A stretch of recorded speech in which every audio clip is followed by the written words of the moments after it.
por distintos dropouts o ligandos, y al fin y al cabo funciona como nuestro cerebro, ¿no?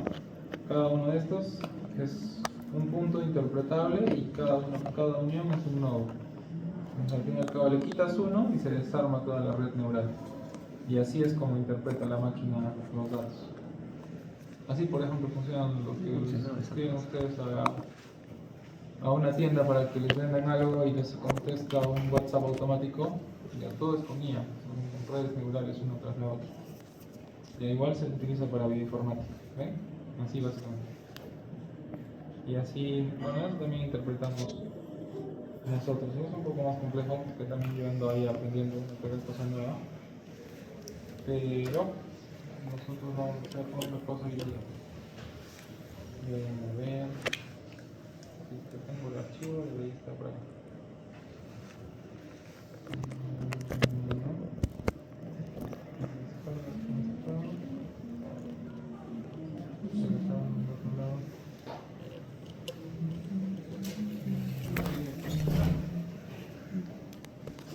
Igual ayúdenme descargándolos porque ya están las pruebas virtuales. Están así, como RFLP1 y RFLP2. ¿Sí? Ya. Lo que vamos a hacer, les explico. Primero vamos a ver este artículo de RFLP2. Vamos a ver la metodología. Y la que ustedes van a tener que interpretar es el artículo de RFLP1. Esa va a ser su chamba, su tarea. ¿Ya? ¿Ok? Entonces la vamos a colocar.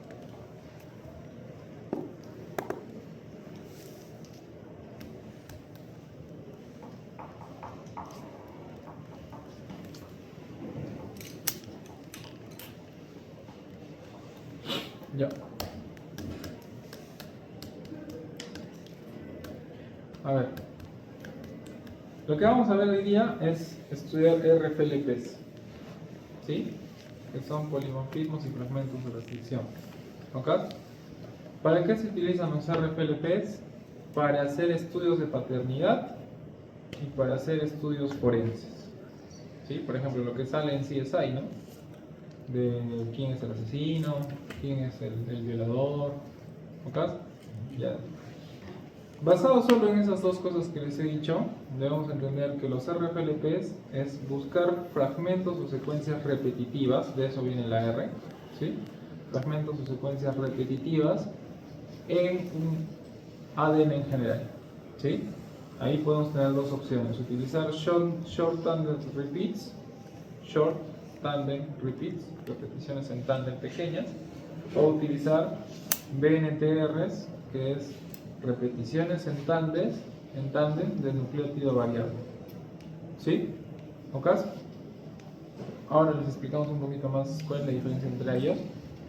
Pero, basado en eso, ustedes también me pueden decir que eso da a explicar, mejor dicho, que todos los seres humanos tenemos esto. Ni siquiera todos los seres humanos, todos los seres vivos tenemos una huella genética. ¿Sí? Tenemos una ADN fingerprinting. ¿Qué quiere decir eso?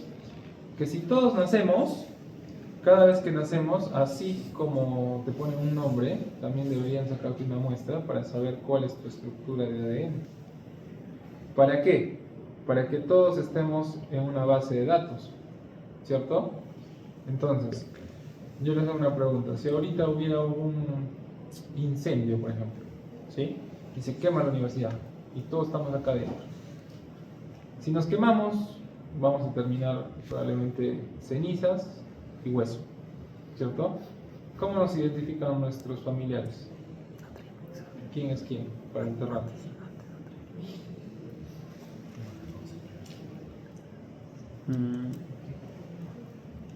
O sea, dijo que, o sea, si hubo un incendio acá en la universidad y nosotros quedamos acá atrapados, ¿cómo nuestros familiares nos reconocen? Sí, nos empezamos a quemar, ya vienen los bomberos, apagan el incendio, ya todos estamos muertos. ¿Sí? Ya sería por el código genético. Por el código Sí, genético, porque pero antes, pues, si no hubiera quemadura, por ejemplo, si hay un cuerpo que no tiene quemadura, digamos que la mano está limpia, se puede hacer por la huella dactilares. ya, digamos que no hay eso, huellas dactilares. Ahí ya sería, por ejemplo, los rezagos que se encuentren en cada persona y, o sea, ¿cómo es su código genético? ¿Con qué lo comparas? Con el código de los padres. Ya es una opción, ¿ya? Un registro dental. También pueden sacar los dientes, también pueden sacar ADN de los dientes, ¿ya? Pero obviamente eso cuesta plata. ¿Ustedes creen que lo harían? ¿Qué? Cuesta plata eso. ¿Ustedes creen que lo harían la policía? No. Ya, entonces, ¿otra forma? La asistencia. ¿Buscaría La asistencia. Sí, puede ser la asistencia de quien entró por la puerta, ¿no? ¿Y si se quemó la hoja de asistencia? No, Las es que cámaras podría ser, pero en teoría lo estamos viendo de que tenemos huesos al frente. O sea, Y tenemos son que muchos. identificar cuál hueso es tuyo.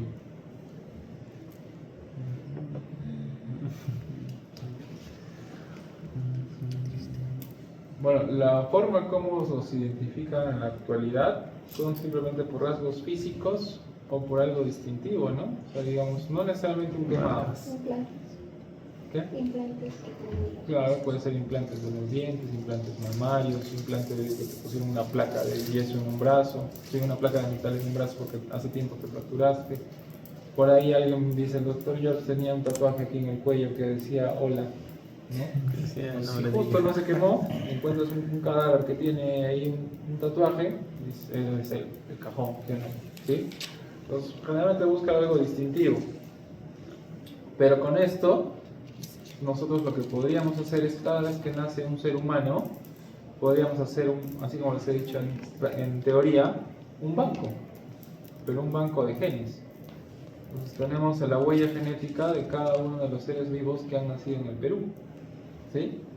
De esa manera, si es que hubiera alguna hecatombe, podemos identificarlo simplemente contrastando dónde está su base genética. ¿Han visto CSI? Miami, CSI Nueva York. ¿Han visto estas series? Rodrigo creo que sí, ¿no? Sí. ¿Y cómo hacen cuando encuentran al asesino? Por ADN. Ya ahí meten su ADN y ¿qué pasa? Empieza a correr así. Base de datos. Una base de datos, una computadora. Exacto, y de la computadora sale todas las bases de datos y empiezan a haber contrastes, ¿no? Ya en el Perú no hay eso. No podemos identificar, la policía no puede hacer eso. ¿Sí? Sí hay, pero hay de lo más común, o sea, digamos, de los delincuentes más buscados, de los delincuentes que alguna vez capturaron, del presidente de la República, de personalidades importantes. Pero de todo el mundo, de todo, mejor dicho, de todos los peruanos no hay. ¿Sí? Ya es una cosa, por ejemplo, que nos falta, y deberíamos. ¿Cierto? Si queremos controlar la delincuencia, la primera chamba de Keiko tendría que ser eso. Tratar de sacar un patrón genético de todos para que, si es que hay delincuentes, pues los encontramos simplemente por sus huellas. ¿Sí? ¿Ok? Doctor, una consulta. Lo que usted dice de la base de datos de las huellas dactilares, en el DNI no se puede encontrar tampoco, porque al momento de ser mayor, de mayoría de edad, es decir, que dice, dame las huellas de todos los dedos literales. Sí, en el caso de huellas dactilares sí lo podemos saber, porque están registradas en la RENIEC. ¿Sí? Pero en el caso de... Esta vaina se colgó. Pero en el caso del fingerprinting, que es la huella genética, eso no hay. ¿Sí? O sea, lo que no hay es el fingerprinting. Se colgó, no quiero parar. Un segundo. ¿Ya? Entonces, esa es una. ¿Ok? Ahora, bueno, mientras se enciende esto, les voy explicando con el plumón. Entonces, como les estaba explicando, entre lo que vamos a ver aquí, yo puedo hacer la identificación de algún individuo, así como hacíamos un gel de agarosa, ¿se acuerdan? Teniendo fragmentos, por darles un ejemplo. Imaginemos que aquí en el extremo siempre tiene que ir el marcador de peso molecular, ¿cierto? Y yo quiero saber si, digamos, este hijo, que este es el hijo, es padre, mejor dicho, hijo de este papá y esta mamá. ¿Sí? El papá tiene un fragmento, digamos, a esa altura, tiene un fragmento negro por aquí y tiene un fragmento rojito por acá. ¿Sí? ¿Ok? La mamá tiene un fragmento verde a esta altura, tiene un fragmento azul por aquí abajo y tiene un fragmento verde por acá también. ¿Ya? ¿Ok? Entonces, todos estos de aquí son short tandem repeats, por ejemplo. ¿Sí? Repeticiones pequeñas que tienen, esa es la ventaja de un SSTR. El SSTR máximo tendrá de 8 hasta 12 pares de bases, así súper chiquitas. ¿Sí? En cambio el BNTR tiene más, por lo menos puede tener hasta 50 por lo menos. ¿Listo? Ahí también les dicen su práctica. Entonces, cuando yo trabajo con pequeños fragmentos es mucho más fácil hacer las comparaciones con short standard repeats. Obviamente tenemos la única opción también de opciones que usamos BNTR. ¿Por qué? Porque es mucho más fácil comparar fragmentos cortitos, ¿sí? Que comparar fragmentos muy largos, ¿sí? Y entonces, una de las formas como yo haría la homología es, por ejemplo, le hacen nuevamente al hijo y el hijo marca su fragmento azul. Hay coincidencia con la madre, ¿no? Justo a la misma altura, digamos que acá justo es 50 pares de bases, ¿no? Entonces puede ser hijo de la mamá. No, obviamente no hacemos el diagnóstico con uno, hacemos con varios fragmentos, ¿sí? Y por ahí sale, ¿no hay otro color? No. Sale un fragmento ya verde, pero por acá. ¿Es el hijo del papá? No. No, porque no hay coincidencia. Si hubiera salido el verde, probablemente hubiera tenido que salir por aquí, ¿cierto? Y entonces, así, buscando homologías entre los short ending repeats que nosotros normalmente evaluamos en la parte de paternidad más de 13, ¿sí? Hacemos la homología entre todos ellos y a su vez calculamos una frecuencia de aparición de esos short ending repeats. ¿Ok? Y también calculamos un valor de riesgo. ¿Ok? Finalmente, pues tú reportas, ¿no? Porcentaje de homología del hijo, digamos, del H con la mamá, 99,9%. ¿Sí? Y con el papá, 85,5%. ¿Sí? Contando ya los 13 SSTRs. Entonces de esa manera tú interpretas y dices, ¿tienes la probabilidad de ser hijo de la mamá? Sí, ¿no? ¿Y del papá? No, no es el padre, ¿sí? ¿Ok? Y ya pues tendríamos que buscar cuál es el papá. Ya, así se hacen por ejemplo los estudios de paternidad. ¿Listo? Solo que no es común. Ahorita voy a mostrarles cuando aprenda esto un ejemplo, pero son varios que se analizan.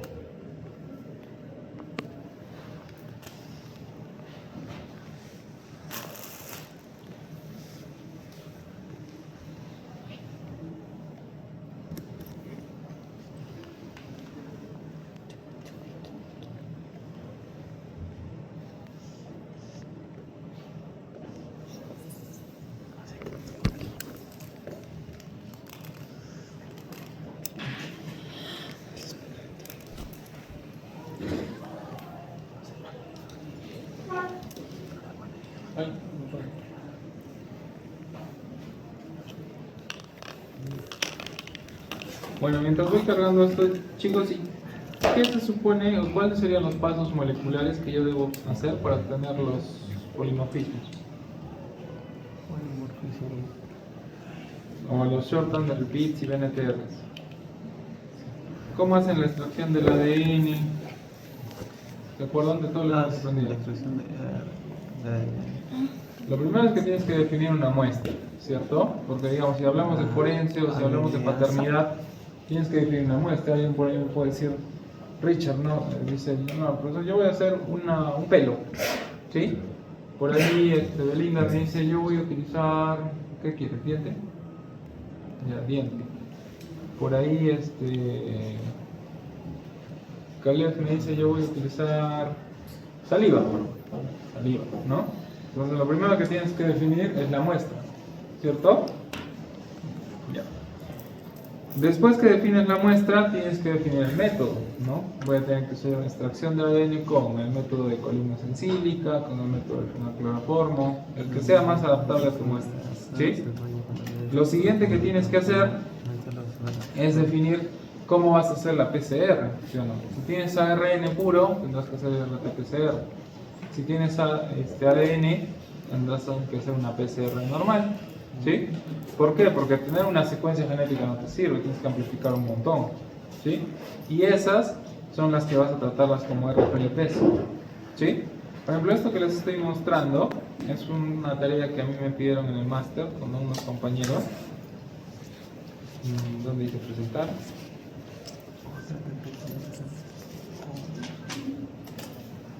Ahí me dice presentar, ¿no? ¿Qué? Acá está. Venga, bien. Ya, ¿se mira? Sí, ¿no? Hay un... Sí, sí, Lo sí. vamos a entender. Miren, este trabajo creo que se los dejé en teoría, pero era sobre ver las enfermedades, ¿no? De la familia Lannister, de la familia Stark, ¿sí? Y de la familia Snow, ya. Estos por aquí, de este lado, son los RFLPs. ¿Ven? Perdón, los short and repeats. ¿No se mira? Ya. Por ejemplo, ahí tienen 1, 2, 3, 4, 5, 6, 7, 8, ¿sí? No sé cuántos son como 16 creo. ¿Ya? Y esto, por ejemplo, todos los RFLPs son de dos lados. Hay un alelo paterno y hay un alelo materno. Por ejemplo, Tom Stark, Victoria Stark, y Javier Stark y Angelina Stark. Parece que todos son o bien familia, primos, hermanos o padres e hijos. ¿Sí? ¿Por qué? Porque si se dan cuenta hay algunas coincidencias. Por ejemplo, Tom Stark tiene este alelo 18 y Angelina también tiene el alelo 18. ¿Sí? Por ahí Tom Stark tiene el alelo 14 que coincide con Javier. ¿Sí? Entonces, así más o menos se hace el análisis de los STRs solo visualmente, viendo coincidencias. ¿Ok? Pero hacerlo de esa manera es muy cualitativo, porque simplemente es tantear cuántas coincidencias hay uno con el otro. ¿Sí? Por eso, por lo general, lo que hacemos es hacer secuencias, es decir, frecuencias, mejor dicho. ¿Listo? Y en base a un cálculo estadístico, decirte si es que coinciden o no coinciden. En este trabajo, por ejemplo, nos pedían saber cuáles eran los padres de Jon Snow.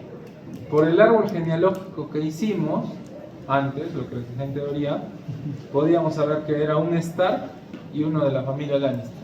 ¿Sí? ¿Ok? ¿Ok? ¿Por qué no era de la familia Targaryen? Porque Jon Snow no era de pelo blanco. ¿Sí? No era albino. ¿Ok? Entonces no tenía ese gen. Entonces tenía que ser un Stark o un Lannister, el papá y la mamá. ¿Sí? Respectivamente. Después que analizamos la familia Stark, tenemos que analizar la familia Lannister. ¿Sí? Y hacemos lo mismo, analizamos los STRs y vemos cuántos comparten. ¿Sí? ¿Ok? Y ahí, por ejemplo, bueno, nos pedía saber quién era el desconocido 1 y desconocido 2. Acá nos pusieron este era el desconocido 1 y este era el desconocido 2, si no me equivoco. 2 y 1, perdón. ¿Sí? En base a los análisis de STRs, nosotros concluimos de que Angelina Stark era la desconocida 1 y Penélope Lannister era la desconocida 2. ¿Sí? Y ahí colocamos el por qué. Así también se reporta un examen de paternidad. El por qué, aparte, tú haces esa coincidencia porque hay ciertos STRs que son muy coincidentes. ¿De acuerdo? Luego, esperen un segundo, ahí está. Lo que viene es hacer un cálculo estadístico, como esta fórmula que dice acá. ¿Sí? Y en base al cálculo estadístico, donde vemos el número de losis, la ploidía, eso no les voy a enseñar, simplemente es para que lo sepan. ¿Sí? Hacen un cuadro parecido, que a eso nosotros le llamamos output, es decir, yo le meto a la máquina los datos. Meterle a la máquina los datos significa que le estoy pasando input, ¿sí? Y el resultado es el output, ¿de acuerdo? Entonces ahí te salen todas las secuencias entre los análisis y mejor dicho, para redundancia, las frecuencias generadas 0, 1,80 y pico, ¿listo? Y eso lo interpretan máquinas como estas, matrices como el análisis filogenético con Darwin, ¿sí? O el simple matching que se hace con el árbol filogenético de Weight Network Joining. ¿Listo? Máquinas, al fin y al cabo, es data. Y te da un resultado parecido a esto. Probabilidad de paternidad 99,99% y el índice del ratio, como les dije, con un valor. Y ya te dice, ¿no? El pedigrí coincide con Victoria Stark para ser la mamá y el papá David Targaryen. ¿Sí? ¿Ok? Ya, así por ejemplo es todo un análisis para hacerte saber si es que es el padre o no es el padre. ¿Listo? Ahora, y bueno, ahí tienen más datos que reportamos. ¿Listo? Yo les pregunto, en el tema de escoger la muestra, si ustedes quieren saber quién es el papá, ¿sí? ¿Qué escogerías, Kenji? A ver, diente, pelo, saliva. Pelo. Ya, pelo. A ver, otro. Erika, ¿qué escogerías? Diente. María Emilia, ¿tú qué escoges? ¿Repites? Pelo. Saliva. ¿Saliva? Ya. ¿Cuál creen que tenga más éxito? Saliva. Saliva. ¿Por qué? Es más fácil de conseguir. Porque el pelo puede estar sujeto a cambios por el diente. El diente, me imagino que será del niño, o cómo le van a quitar el diente. No necesariamente es extraerle un diente, puede ser un raspado del esmalte y ahí salen células Puede dentales. tener un tratamiento. Puede tener, digamos, carillas, ¿no? Ya, pero sí son factores válidos, pero hay uno específico porque saliva sí es la mejor opción. Porque está líquido. Sangre también sería otra opción, sí, mucho más factible. A ver, si yo soy, digamos, una mujer que quiero saber si mi esposo tiene un hijo fuera del matrimonio, ¿sí? Entonces digo, le voy a sacar un pelo, ¿sí? Ya, pero se va a dar cuenta si yo le jalo el pelo, ¿sí o no? Ya entonces tú dices, pues puedo sacarlo del cepillo con el que te cepillas, ¿no? ¿Qué pasa si ese mismo cepillo lo usó el hijo? Está cruzado, ¿cierto? Está cruzado el material genético, por eso el pelo no es una buena opción, porque si lo vas a sacar de un peine, está cruzado con algo más, ¿sí? Con otro paciente que utiliza el peine, perdón, ¿sí? Si utilizas un diente, pueden haber factores externos, como por ejemplo utilizar carillas o algo por el estilo, ¿sí? Pero, ¿qué es lo único que no compartimos todos? Porque esa es La sangre es una opción, ya. Y el Sí, cepillo de dientes, eso no lo compartes con nadie, eso es propio, ¿sí? Entonces es mucho más fácil sacar muestra de ADN de un cepillo de dientes. Ya saben, si quieren saber el origen, el cepillo de dientes de frente, ¿sí? Porque eso no lo comparte con nadie. Ahora, si alguien lo comparte, ya cochino. Pero por lo general, el cepillo de dientes no se comparte con nadie. Esto por eso suele ser una mejor fuente para obtener ADN. Así. Entonces, ¿por qué les explico eso mientras voy moviendo esto de acá? Porque el tipo de muestra influye en qué método vas a utilizar y también influye cómo vas a generar los RFLPs. ¿De acuerdo? Ahora, nadie me ha preguntado, ¿cómo voy a hacer esto? Nadie me ha preguntado, profesor, ¿y cómo hacemos para generar esos fragmentos tan chiquitos? Porque yo voy a obtener la muestra de ADN y cómo lo voy cortando. ¿Cómo lo voy cortando?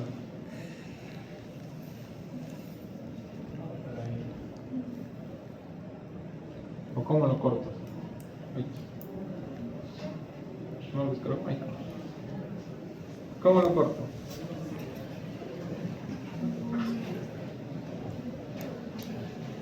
¿Han escuchado de las famosas enzimas de restricción? ¿No? Ya bien. Una de las formas como funciona el RFLP es que utilizamos esto ya lo hemos visto. No se olviden de que para esto hay que hacer una PCR, ya conocemos los pasos de la PCR, ¿cierto? Desnaturalización, annealing, todo eso, ¿sí? Esencial. Ahí, como les mencionaba, los short and repeats, los BNTRs. Por ejemplo, ahí, ustedes díganme la coincidencia. Este AB es hijo de A y B. Sí, porque miren, tiene este fragmento de B y tiene un fragmento de A. ¿Sí? Acá. ¿Sí? Entonces AB es hijo de A y B. ¿Cierto? Ya. Bueno, no dice por acá, es la técnica para obtener las muestras, para correrlo luego en los pocillos. ¿Sí? Ahí miren, este otro resultado. ¿Este hijo de quién es? ¿Del padre 1 o del padre 2? El padre 1. ¿De dos? No, de hijo, ¿no? El padre 2. ¿Por qué? Porque tiene Que una tiene el mismo color azul. Bueno, Sí, casi sí. parecido. De la madre tiene esta coincidencia, ¿sí? y del padre tiene esta otra coincidencia de acá arriba. ¿Sí? Entonces es hijo del padre 2. ¿Sí? Entonces, tranquilamente en el examen yo puedo ponerles un gráfico parecido a esto y decirles quién es el papá, ¿no? ¿Sí? Simplemente es corroborar en qué altura está. Otra opción que puedo hacerles es, imaginen que acá está el marcador de peso molecular, bueno, en realidad está de este lado, y les coloco que acá hay un fragmento de 50 pares de bases, aquí hay uno de 30 y acá hay uno de 10. ¿Sí? Entonces les digo, el padre 2 comparte un fragmento de aproximadamente 30 pares de bases con el hijo. ¿Verdadero o falso? Verdadero, porque el fragmento de 30 pares de bases es ese. Entonces esto es verdadero, ¿sí? El padre 1 comparte un fragmento de 50 pares de bases con el hijo. Falso. Falso, porque no hay nada, ¿cierto?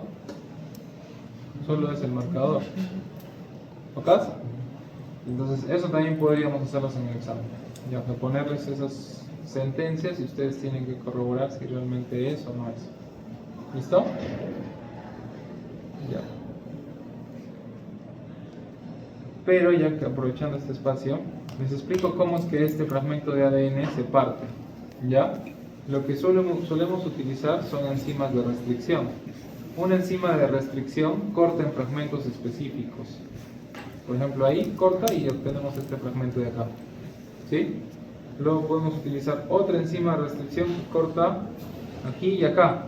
De esa manera obtenemos otro fragmento. ¿Sí? ¿Ok? ¿Y cuál es la función de una enzima de restricción?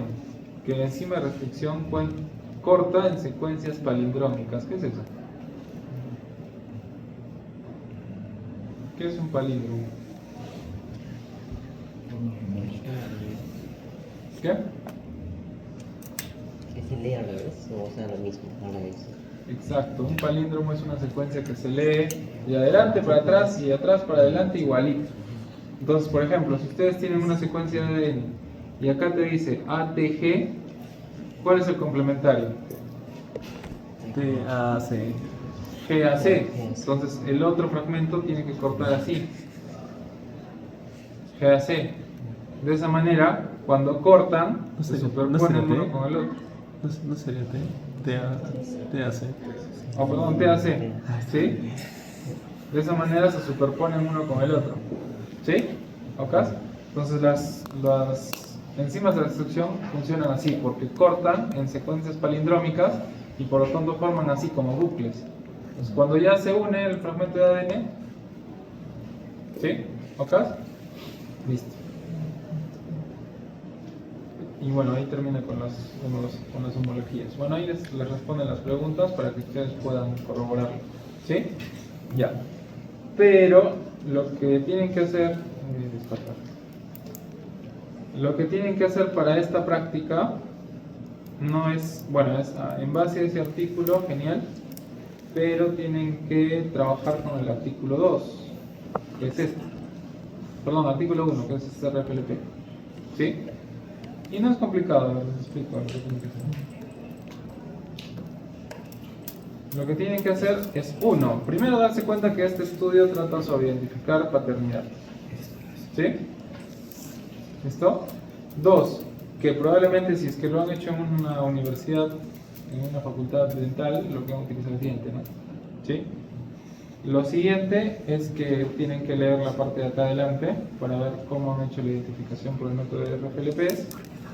También obviamente esta parte, sobre todo los métodos para que se guíen. Pero lo que sí necesito que interpreten es estos gráficos. ¿Sí? Por ejemplo, ahí tenemos un padre, una madre y un supuesto hijo. ¿Sí? Entonces, ¿cómo analizaría esto? Diciendo que más o menos en un fragmento de pares de bases de 10 y pico hay una coincidencia con el padre. ¿Sí? Hay otra coincidencia más o menos aquí, en un fragmento que se da, digamos, 3 y pico. ¿Sí? Después, con la madre, hay otra coincidencia aquí, ¿sí? Con un fragmento que está aproximadamente en 4,4. También podría ser este. ¿Ok? ¿Sí? Ya, eso que también está explicado en la metodología, mejor dicho aquí en la discusión y aquí en la parte baja, ¿sí? También lo van a discutir. ¿Listo? Entonces lo que tienen que hacer es interpretar adecuadamente el gráfico, evaluando los SCTRs y diciendo más o menos cuánto mide. ¿De acuerdo? Lo mismo hacemos con este de acá abajo. ¿Sí? Este obviamente está mucho más fácil, ¿no? Hay coincidencia aquí, pero ahora no sabemos si realmente es el hijo. ¿Será el hijo? Tal vez. ¿Viendo esto? ¿Quién sabe? Tal vez. Puede ser, porque los dos, pero en teoría yo podría afirmar que probablemente sí, porque se dan cuenta que esto es mucho más grueso que estos dos de acá, que este de aquí y este de acá. Quiere decir que se están superponiendo, ¿sí? Pero podría intuir una cosa, que podría haber consanguinidad entre los padres, porque tienen un mismo fragmento, ¿sí? Podría, no tampoco lo puedo afirmar, porque si se dan cuenta podría haber un tema aleatorio que tal vez Caleb y yo tengamos el mismo fragmento y no necesariamente somos primos, porque esto es aleatorio, ¿sí? Pero podría haber un riesgo de consanguinidad, ¿sí? ¿Listo? Igual si hubiera, ¿qué pondrías acá? Tu rayita Dos arriba, ¿no? rayitas de consanguinidad. ¿Sí? ¿Ok? Pero ustedes lo van a analizar. Ya yo voy a leer los análisis que hagan. ¿De acuerdo? Listo. Después aquí tienen otro gráfico más. A ver si está más bonito. ¿Sí? Porque tienen que comparar más puntos. ¿Sí? Como les digo, acá abajo les dice un poco. El cordón no es ¿No? hijo. Es más, les dice qué tipo de enzima de restricción ha utilizado. La enzima de restricción se llama JAE3. ¿Ok? También van a interpretar este de acá. ¿Listo? Entonces la chamba de este artículo es leerlo e interpretar los SCTRs de cada una de las gráficas. ¿Sí? ¿Ok? Que es lo más evaluable. Y finalmente ahí termina. ¿Listo? Pero vamos a sumarle a esto que vamos a responder una serie de preguntas adicionales. Por ejemplo, una es que busquen en internet qué es un RFLP, ¿sí? Un RFLP, qué es un SCTR y qué es un BNTR, para que ustedes coloquen la definición. ¿Sí? Dos es que mencionen qué es una enzima de restricción, que es las que se utilizan, y que por lo menos coloquen 10 ejemplos de enzimas de restricción. Les doy por ejemplo una. Suele ser una que se llama EcoR1. ¿Sí? Hay otra que se llama BANH1. Y hay otra que se llama HIN3. ¿Ok? ¿Qué tienen que colocar? Tienen que colocar el nombre de la enzima de restricción y tienen que colocar dónde corta, es decir, la secuencia palindrómica. ¿Sí? Por ahí me van a poner G, A, T, T, T, A. Y el otro, obviamente, el otro extremo sería A, T, T, T, A, G. ¿Cierto? Al revés. ¿Ok? ¿Sí me dejo entender? ¿Sí? Entonces tienen que colocar cuál es la enzima de esos 10 ejemplos y dónde corta. ¿Listo? Eso lo buscan en internet, no es difícil encontrarlo. ¿Sí? Ya. La tercera que van a colocar, aparte de esas tres definiciones, es mencionarme un caso de CSI. Porque como también les he dicho, eso se utiliza para forense. Entonces van a entrar a YouTube, van a buscar un caso de CSI de cualquier cosa, de Miami, Nueva York, ¿sí? Y me van a hacer el flujograma de cómo se obtuvo esa coincidencia. Que por lo general va a ser algo así, ¿no? Se obtuvo la muestra de ADN, digamos, de pelo, ¿sí? De la escena del crimen. Después se hizo una PCR. ¿Ok? Después de la PCR se hizo un tratamiento con enzimas de restricción. Finalmente se completó el RFLP y se hizo el análisis de datos en una computadora, qué sé yo. ¿Sí? ¿Ok? Entonces ahí me describen la secuencia de cómo se hizo el análisis. ¿Listo? ¿Por qué? Porque al fin y al cabo ustedes también, si no se dedican a cualquiera de las otras especialidades, alguno podría ser de acá médico legal, o médico legista. ¿Sí? Y ahí usan esas cosas, por ejemplo. ¿Sí? Análisis o interpretación de forense o de paternidad. ¿Listo? Ok. Y me olvido de una, creo que sí me olvido de una. A ver.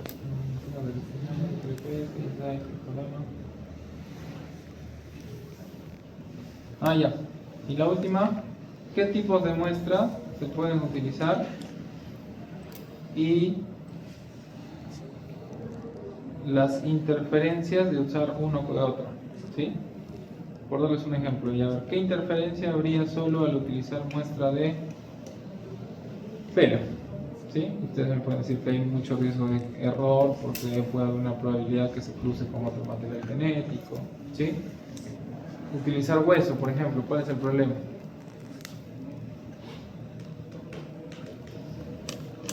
Que es duro, ¿sí? Entonces pretratar la muestra es mucho más difícil, hay que romperlo, triturarlo, qué sé yo, ¿sí? ¿Qué más? Muestras de sangre. En la muestra de sangre hay mucha proteína, hay mucha albúmina, hay globulinas, por lo tanto hay que diseñar un método de extracción de ADN donde rompamos la mayor parte de proteínas, porque a mí solo me interesa ni siquiera los glóbulos rojos, los blancos, porque estos tienen material genético, ¿sí? Acá tendré que utilizar muestras de lisado. ¿Se acuerdan que utilizamos solución de lisis? Entonces, todos los tipos de muestra y las probables interferencias que puede haber al analizar para un tema de perfil de paternidad o perfil de forense. ¿Listo? Y ahí acaba, chicos. ¿Listo? Entonces lo que tienen que hacer para la casa es, uno, leer el artículo 1 que les he mencionado, tomar en cuenta cómo se hace un RFLP desde el punto de vista laboratorial. Después analizar este artículo que les he puesto, analizar cada una de las gráficas y finalmente responder el cuestionario. ¿Sí? Y eso lo suben al aula virtual. ¿Ok? Esa es la práctica de RFLPs. ¿Alguna duda?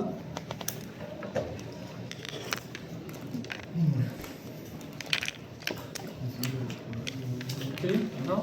¿Sí lo pueden resolver en el examen? ¿Sí, no? En el examen esto no va a ser muy complicado, a menos que les coloquen un contexto muy grande, ¿no? Realmente un árbol señaló, pero un árbol señaló es muy grande. ¿De acuerdo? Ya. Una cosa que debo recordarles es que no se olviden que en el aula virtual está su quiz, ¿sí? El 29 cierra, ¿no? No es el domingo. No es el domingo, sino que quiero saber en entrando. Creo que lo tengo. Tiene 30 días.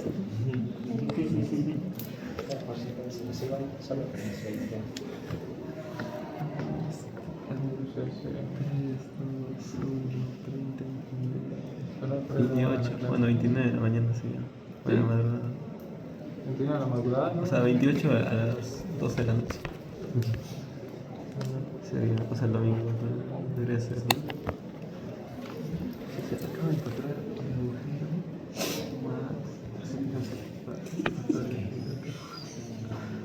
¿Qué te parece? ¿Qué?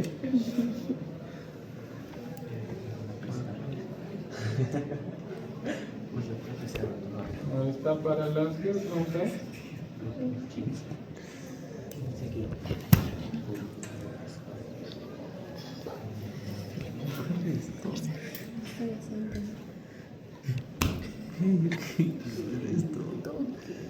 Está para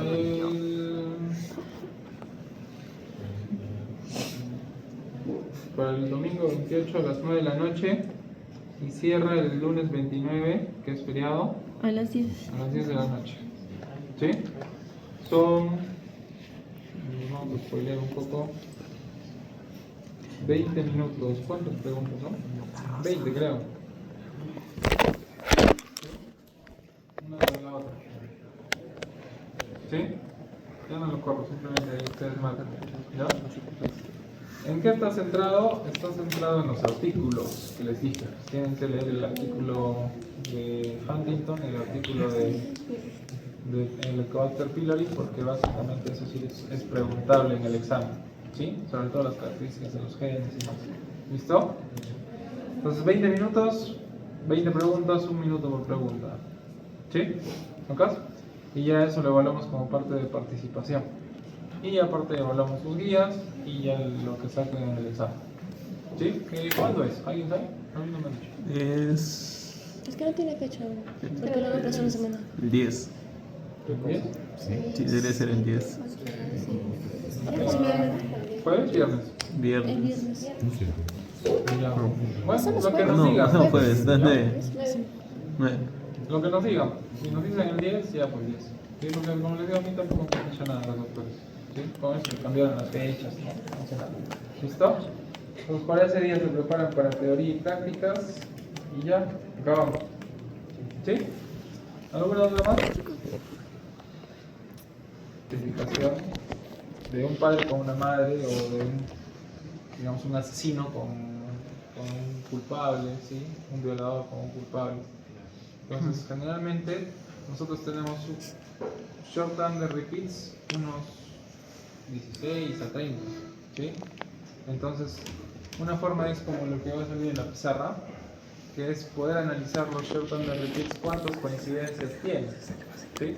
Listo, chicos. Entonces, con eso terminamos. Vamos a subir acá.